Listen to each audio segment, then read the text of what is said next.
Hey guys, welcome to BP The Bible Perspective.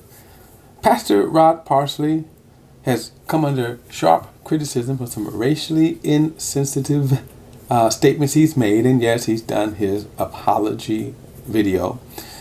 But why is it that white pastors who have sizable black memberships, and in some cases even have predominantly black membership, seem to be tone deaf to their black members? We shouldn't be surprised.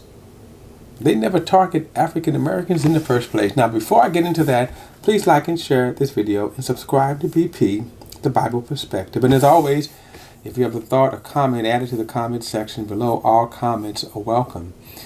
Pastor Rod Parsley, who pastors World Harvest Church in Columbus, Ohio. Actually, it's really outside of, sits right outside or sits on the border of Columbus, Ohio. I'm going to get back to that in a moment.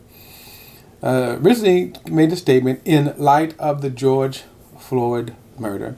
And one of the things he came under criticism for when he started to downplay the impact of slavery.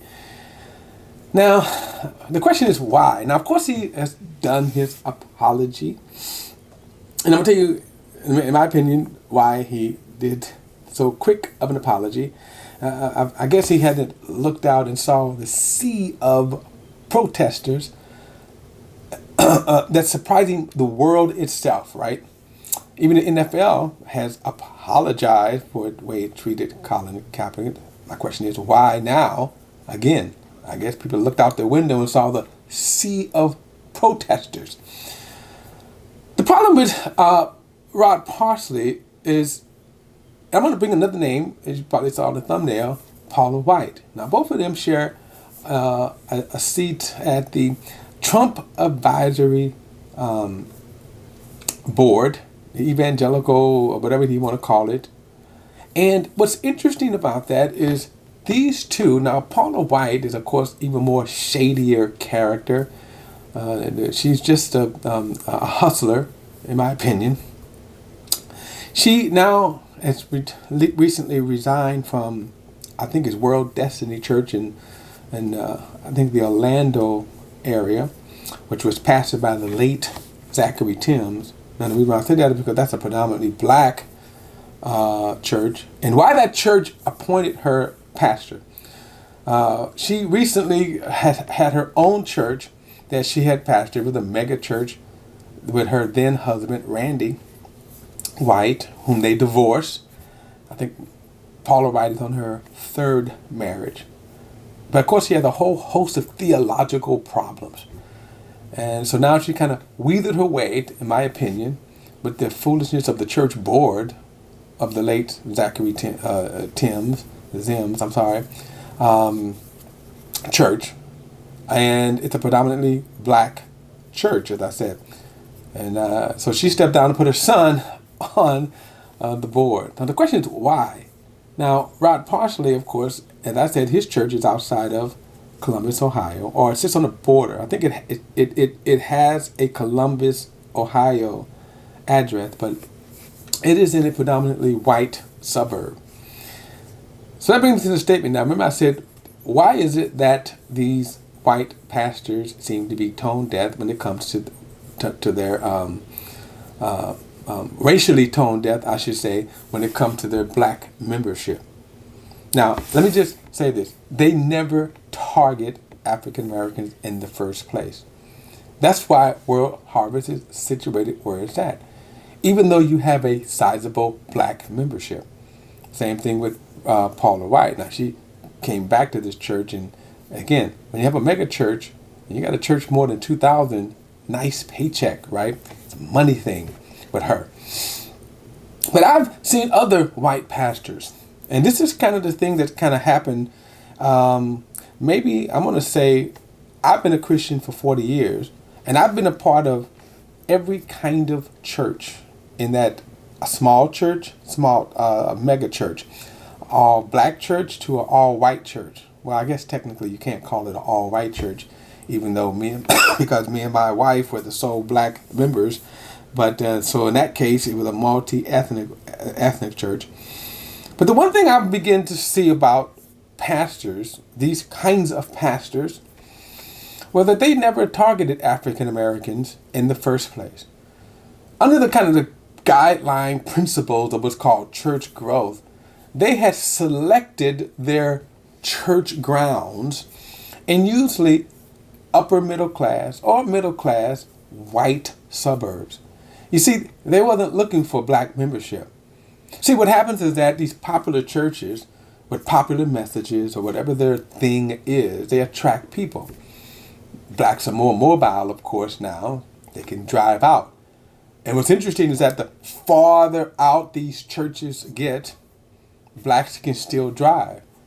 So in other words, black membership is really the unintentional result of their dynamic message, their ministry style.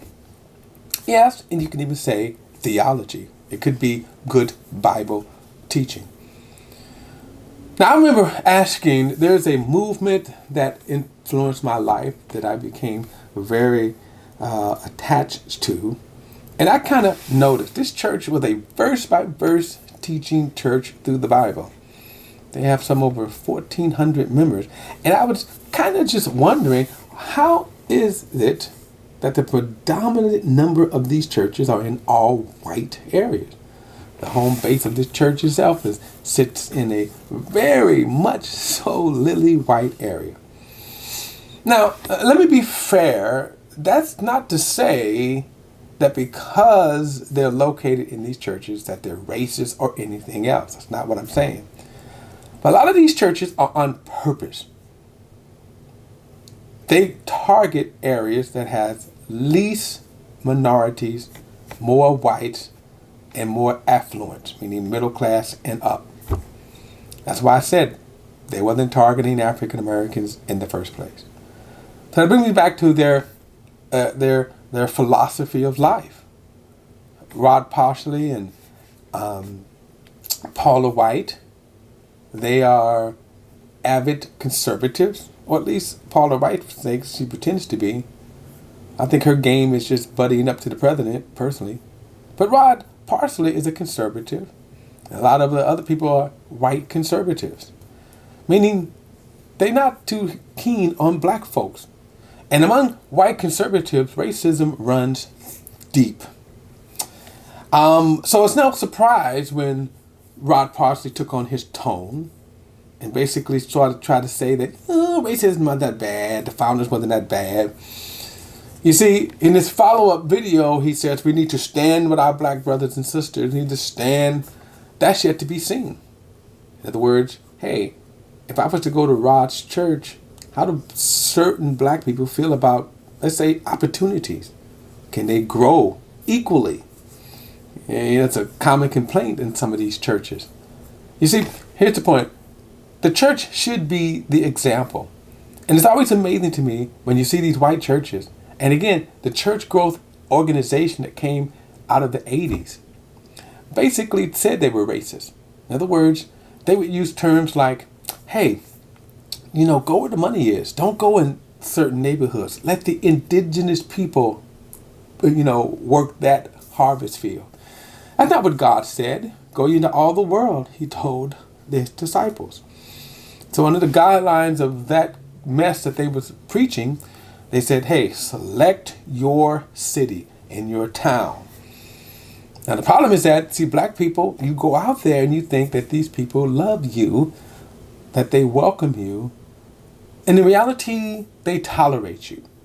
Now in some cases, if too many black, I actually sat in front of a pastor once and I had lunch with a pastor. I was a part of his church, small church, and he actually told me he moved from a budding black area. In other words, this area was all white, and then he moved the church 25 miles to a targeted white flight area.